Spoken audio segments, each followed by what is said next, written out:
Welcome. It is no accident that you have found your way to the Release the Genie podcast. What would you do with 3 wishes? And what if you discovered that you are in fact that very genie that could grant them? Well, join us now as we discover who our next genie is as we listen in and learn the stories of triumph, inspiration, and passion with some very special guests. And now, without further delay, your host of the Release the Genie podcast, Mr. Paul Rogers.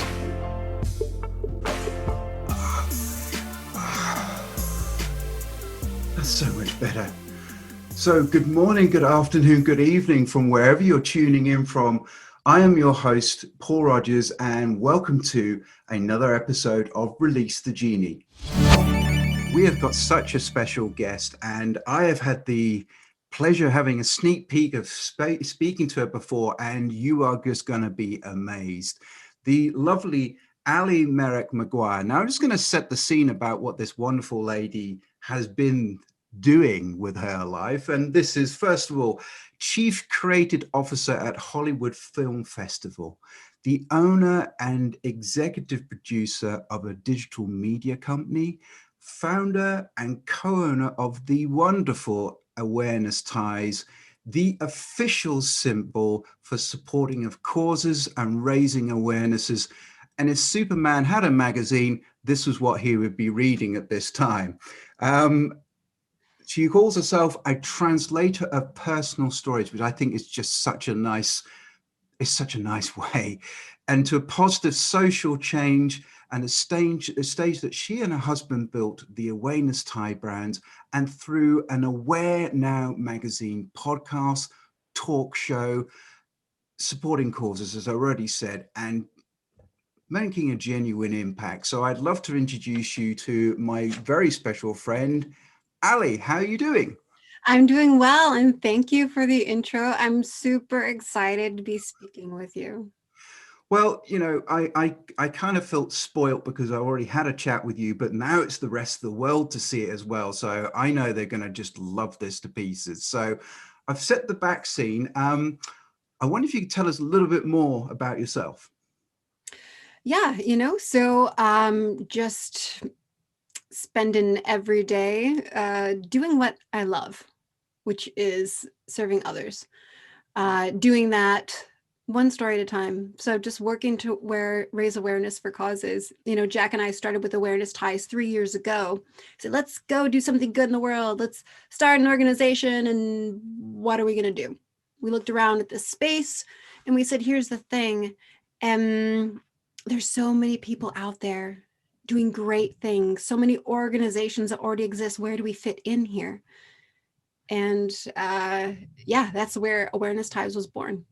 So I love the and I've seen the symbol, and I didn't realize until you actually explained it the significance. So if you can quickly sort of share, it's a secret hiding in plain sight, but I didn't see it. So share a little bit about the symbols which are represented. Yeah, so Awareness Ties, the one I'm wearing is not one of those, but Awareness Ties is a symbol of support for causes. It started back in LA. We were at Paramount Studios. We were throwing around different ideas for an event for social impact filmmakers. Say, let's not have a black tie event because everyone goes to black tie events. Let's do a gold tie event to recognize social impact filmmakers who are setting the gold standard in social impact filmmaking. And so the whole idea of using a color and a symbol to support a cause, it's not one that's new. We're used to seeing ribbons, pink ribbons, purple ribbons to support various causes. But we thought, what about a tie, just to change the game a bit, and one that was more prevalent? Because at the end of the day, what we wanted to do is to raise awareness through stories. How can we get those stories out there? Well, by starting a conversation. How can we start the conversation? Well, a tie is a pretty cool conversation starter, So this month, now while I am wearing a red and white tie, I would be wearing a red tie. So Allie, what are you doing with that bright red tie? Well, it's a symbol of support for heart disease awareness. Did you know that this month is Heart Disease Awareness Month? I lost someone in my family to that, and that's why I wear this. And there's a story. I'd love to share this with you because it's important that you know. That being an example. So it started out that way, where we said, let's use these ties as symbols of support to raise awareness. And then COVID hit. So doing the events that we wanted to do, we had things scheduled in LA with Samsung, and then in Chicago at the top of the WIT with the American Cancer Society. All those things stop. So I said, well, what now? So I'm not going to say pivot because I'm sick and tired of that word. We didn't pivot. We shifted gears. And what we shifted gears to is a higher one that we got straight to the heart of the matter, which is the stories. So instead of a tie to be a symbol for a story, let's just raise awareness one story at a time. And that's where we really kicked into high gear with Aware Now magazine. So Aware Now magazine and podcast and talk show, where we can raise awareness on all these platforms. Because if you think about it, like honestly, Paul, when you think about the ideas you have about life, about all things in life, it's oftentimes influenced by a story you've heard or by a story you've shared. And so the power of stories is monumental, and we wanted to make sure that we use what we had to the best of our abilities. So he said, let's take all these stories we've heard and they've been shared with us and share them with the world. And so that's what we do, because we do believe that that's where sustainable change will happen. I think you're absolutely right. And I love the fact that, you said shifted gear to a higher gear. I think that's just that by itself, and I won't use the P word either because it's kind of been overplayed, but the shifting gears analogy is just, that is a really, really nice picture I have in my mind. And you're right, the power of story. I don't think there's anything better someone can give to the world than what they have shared. And I know that you aim is to change people one story, one person at a time. Mm-hmm. Absolutely. Perfect. Well, look, flippin' heck, we're on to some gold here. So, so I'm going to ask you now, what was your Release the Genie aha moment, if you could share that with us? I think that moment was the moment I realized that I was not going to be the one to change the world. That was my aha moment. It was when I realized I was not going to be the one to go and change the world, because there were already people out there changing it and doing a damn good job of it. What I was going to do, I was going to build the stage that change would take place on. I was going to build the stage where those stories that need to be seen and need to be heard would be seen and heard. And I guess that was my aha moment. That's amazing. And I totally agree with you, because there are lots of them we can name very easily, but doing something different and making an impact. Mm-hmm. Well, yeah. I mean, it was very much about, just previous to doing this work, the work I had done on my own in the wine industry and spoken word and all these things was one where I was on center stage all the time, and it was all on me. So, okay, now I'm going to switch gears. I'm going to put on my cape and I'm going to save the world and do these things. When I realized that it was no longer time for me to be at center stage. That time had come and gone. And now what I find so much more satisfaction in is being behind the curtain, right? And in supporting other people. So yeah, that was a big aha moment for me. I love that, because being center stage is nice, but then being a supporting figure, you can really give, I believe, a lot more to that person to encourage them to come forward. Yes, I agree. Wonderful, wonderful, and subtle, very subtle just shift. So I love that. I love that. Well, like, I'm going to be really interested to know what is one of your inspiring quotes or mantras that really jumps out to you? An inspiring mentor or inspiring. A mantra. Hey, I'm English. Whoop. I have to have the subtitles next time. It's so much easier. An inspiring mentor for me was Maya Angelou. I mean, I'm a poet. I love poetry. She was one of the reasons that I felt inspired and confident to become one myself. I love the way that she wrote so unapologetically and that she spoke that same way. I love that she was so careful with her words because she realized their weight. Maya, she's been my muse. That's amazing. And you're so right. A lot of people don't understand, and that fits into where you say with the story, the impact of a sentence, the magic of what actually flows. Yeah. Yeah. Yeah. So would you say she's your hero, or would you have you've got another hero which is sort of tucked away? I'd say, I don't know. I guess I have a number of heroes in my life. Certainly,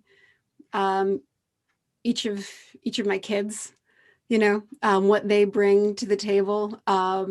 My family, my mother, my sisters, my father, my husband, Jack, who has become not just a hero to me, but love of my life, partner, father of my kids. It's more than the lovey-dovey stuff, more than the let's be business partner stuff. There's something at our core that where we're so connected, and we all have pasts. He and I are no exception to that. And in recognizing what those paths are, not denying them, but embracing them and saying, this is the reality of what was, and this is the reality of what is now. And I think we see the heroics in each other, and certainly with the work that we do, it has an opportunity to come to light more with the new insights and stuff that we're gaining on a daily. So I've got lots of heroes. I think, I mean, first of all, that was beautiful, and I felt when you were saying that, the energy and the connection you had, that was wonderful. And even though you spoke words, there's a lot of things you didn't say, but it still said it. So beautiful, beautiful. Thank you so much. So you've told us about what your aha moment was, which is stepping into the behind the curtain. Has there been any struggle or setback that you've had to overcome, which you'd be happy to share with us? Yeah, I mean, the biggest setback has been one out of my control, as most times that sort of thing is. Setbacks aren't generally something you welcome onto the scene. No, it's like, can I have a setback, please? Hello, setback, enter stage right. I've cued you. Come on now, bring this. I would say MS, multiple sclerosis. I was diagnosed last September, and the diagnosis came after I was having trouble with my right eye, which I still have. So there was a loss of vision that I experienced there that I still deal with now. And I went to the emergency room because Jack, my hero, said, go to the emergency room. So a couple of tests, an MRI later, lesions on my brain, a further MRI showed lesions on my spine. And so that's caused me to slow down a bit. I am someone who I'm a workaholic. Love to work. What's your favorite hobby? Work. Oh, but what do you do when you're for fun? When Work. you're relaxing, work. I can't relax. I don't relax. My relaxation comes as work. No, I love to work, and because I love my work, and so that has been hard to slow down. I used to pull all-nighters on a daily. I can't do that anymore, and so slowing down, it's kind of been a blessing and a curse, because I realize it's been sort of a humbling experience and something that has made me sort of appreciate what I've done in the past more. I was like, oh, this is just the normal. No, I was doing things that were not normal. And so now I can stop and I can appreciate where I've been, I think, a bit more. And I can at the same time sort of give myself grace to say, you've done a lot. It's okay to slow down if that's what is required of you, for you and for your family and for your friends and for everyone you're trying to serve, So in addition to just the slowing down because of the fatigue and because of the eye, I got one good eye, so awesome. No, But I heard on another podcast, you're like, I've got killer vision in the so this one's really good, really good. And this one I'm just, and now I'm getting to where this is ptosis, so where my eye is starting to droop more, and it's hard pill to swallow. And then when you keep being force fed these more pills, I'm like, how many damn pills do I got to take? But the harder thing than that, I think the harder part of the MS has been the speech part that I have had. As you gather from what I've shared with you thus far, and especially, defining myself early on as a young woman by my voice and by my words, and finding a few moments where I had a loss of words. I saw the words, I was trying to say them, my brain wasn't allowing me to use them. It's okay. It's never easy when it hits at what we consider are sensitive points. It's like, for example, and I don't mean to make light of injuries, but someone who loses their arm, who's a sports person, like an ice hockey player, that's kind of a very different thing. That if you lost your arm, you may not have, you're not a sports person, you may be doing something which doesn't need that. So I really understand, and I'd like to take this moment to thank you and celebrate what you've shared with us on that. We don't need to dwell on anything. We've got the message. You are a beautiful woman in and out. So let's go on to our inspiring quote, because this is going to be the upswing. We're back on track. So all right. What's one of your inspiring quotes? I think it's one that I actually penned myself. And it is simply, take this moment and own it. Would you like to hear the full version? Oh, go for it. This moment, I own it. This is my style, declared without denial, my ideal of what's real. I feel it.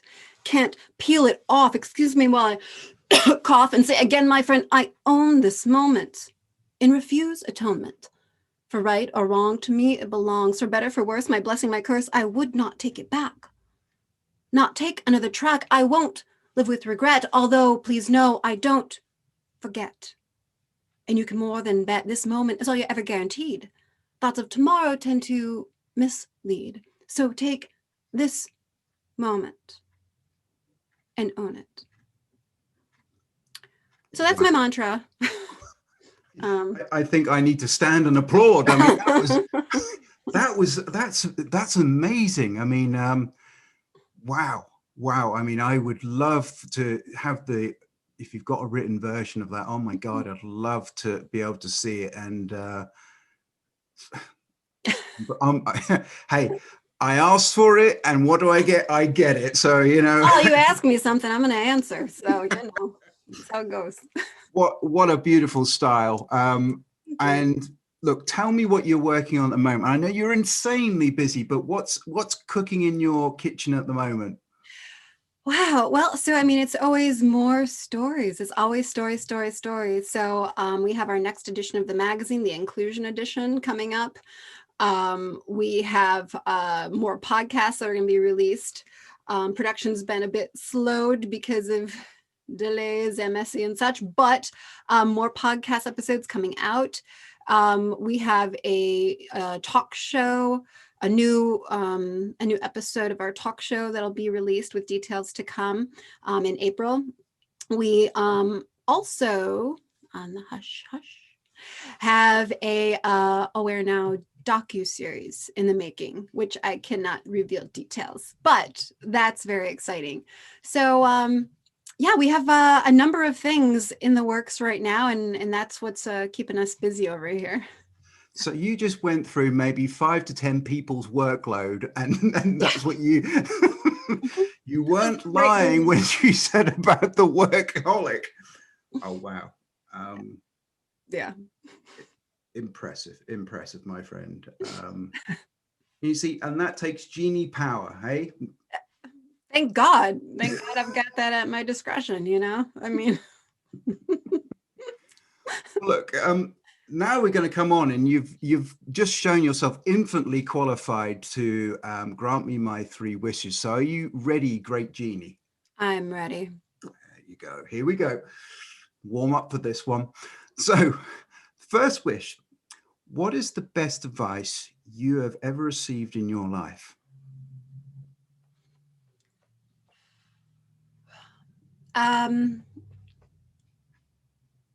I would say the best advice I've ever received was just these words. You are part of something bigger than you are. You are part of something bigger than you are. And that was a statement, but it was also advice, just in keeping that that concept central to everything that you're doing. Who is it serving? If it's only serving you, well, that's not, I mean, you're part of something bigger than that. So it brings a lot of comfort as well, because when things aren't going so great in my little universe, know that I'm part of actually a bigger universe. And I think if all of us could take that advice and realize that we're part of something bigger than we are, everything becomes a lot clearer. It seems like perhaps a bigger task, but it actually makes the task at hand much easier. I think I mean, first of all, that's fantastic advice. I think, it gives you so much good perspective. It's like kind of rising up above it and suddenly seeing how it all fits in. And that stops people from feeling alone. Yes. To know that we're not alone. We're all part of something bigger than it. So it's not just, Allie, figure this life out, and say, I don't have to do that anymore. I'm part of a life that is bigger than me and includes many more than myself. So you're right that it's that feeling, that comfort, and also the confidence to know that, hey, I'm part of something bigger, and there's strength in that, and knowing that and believing it. And you don't have to get everything right. You don't have to find all the answers, and I think, I think that really resonate with people, and people who get stuck. Yeah. Because it's very easy just to think you bash up against your own walls. Mm-hmm. Beautiful. Well, flipping heck, I could stop there and I'd be good, but no, I'm going to push on. Come on. Come on, get it together, Paul. So the second wish is, what advice would you give your younger self? To trust. That would be my advice to my younger self, to trust.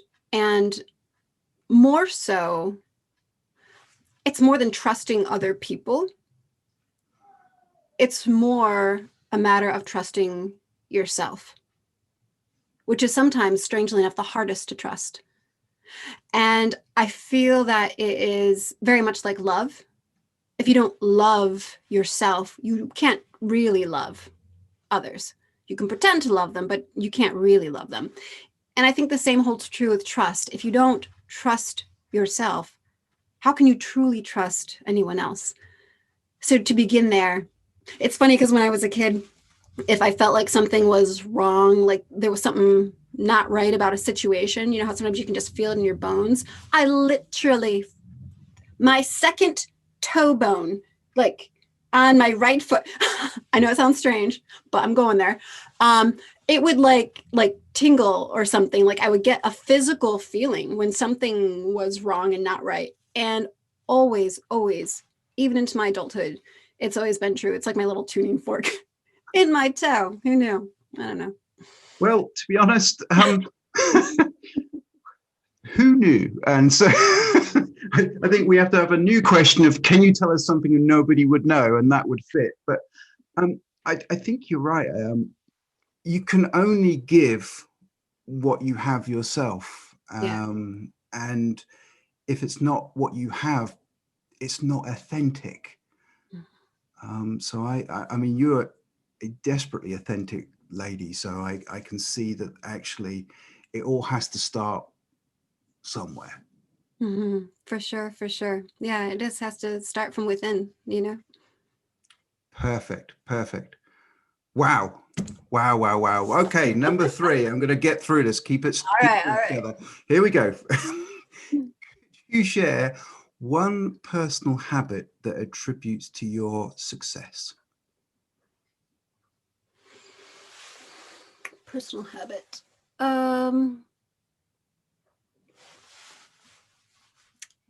I mean, I sort of think that the trust is the personal habit, like choosing to trust myself. But beyond that, it's one thing to trust, but what is trust plus action, whatever that is, you know, it's one thing to believe something, but then to have faith, but then to walk in faith, right? So it's really just taking actions that are aligned with your truth, you know.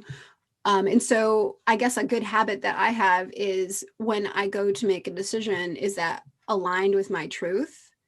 So I guess alignment is my good habit, making sure that everything, we all make a gajillion choices every day, most of them subconsciously, but even there to do some work, you know. Every time I find something that I've done on a very subconscious level, I say, okay, stop, and how and why did that happen? And I do work on myself and try to figure out where that came from. But just trying to maintain the alignment, like being my own chiropractor for my soul by myself. You know? I love that. And whilst you were talking, I've blended those two words together. Right, listen to this and see what you think. Trust and action, traction. Stop it. Brilliant.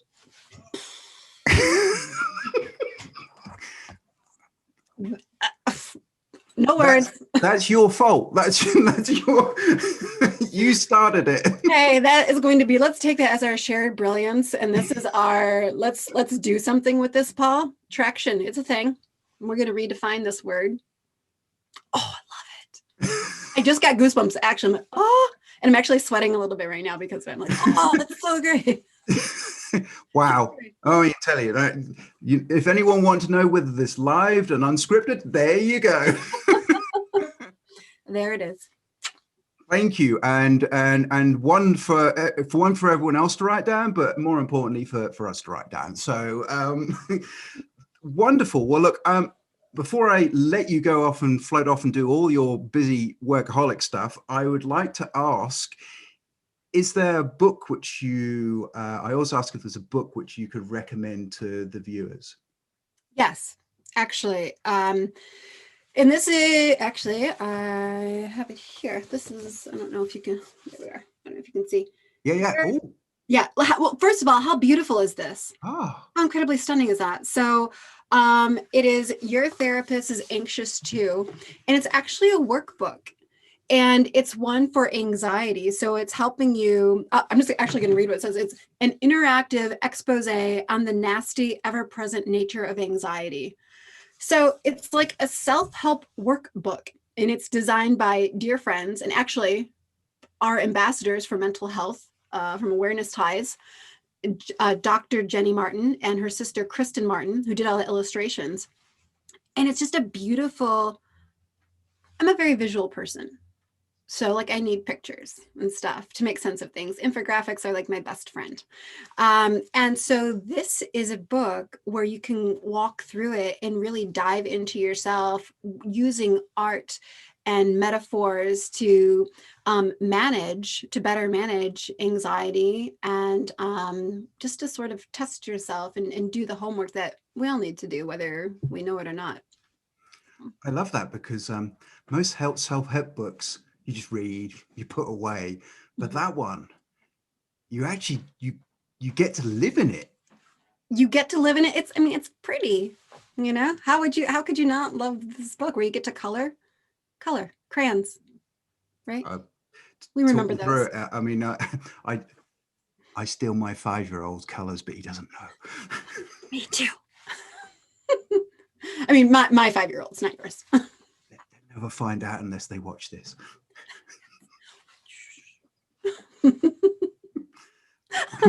So we're going to carry this on later. So, but look, where can we find you? Because, you know, such a wonderful thing you do. Where can we find you?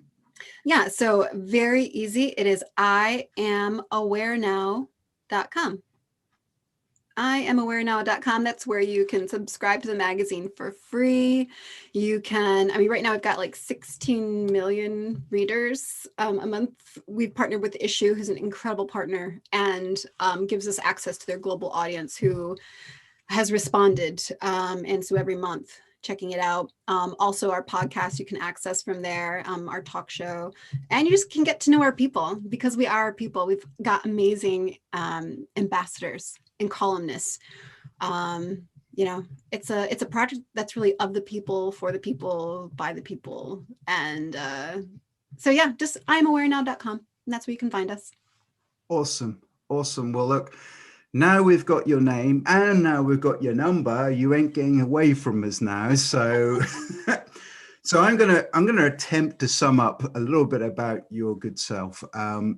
Somebody who actually is all about, from sort of bone outwards, of helping others to serving others to actually shining the light of story on somebody else in order that actually then cast its beautiful projection onto the audience. So and not without, it's not all sunshine and rainbows, but channeling that into something which is entirely bigger of a part of a bigger thing. So beautiful stuff, my friend. It's been an absolute pleasure to share the airspace with your good self. It's been awesome. Thank you. And did you have fun? I had a fabulous time. And now I've got traction. What? Trust plus action. You're so brilliant. Thank you. It's all part of the service. What can I say? Thank you. Here, I thought I was supposed to be serving you with the 3 wishes and stuff, but now look at, you've just gone and do that. So thank you. We'll call it a team effort. That would be fine. Yeah, we're totally square now. So we're going to carry on our best friends forever off this podcast. But look, if you've been inspired and moved by Allie, get in touch. A lovely lady, as you've been able to see, full of energy, and thank you once again. And we will see everyone for great guests like Allie. The bar is high, and we'll see everyone on the next session. So thank you very much, and release your genie. Well, that's a wrap. You have been listening to yet another episode of the Release the Genie podcast with host Paul Rogers. Be sure to follow Paul on the LinkedIn platform and learn more of Paul's resources at www.takeactionacademy.ca. And until next time, as always, be mindful and be sure to release your genie. Thanks for listening.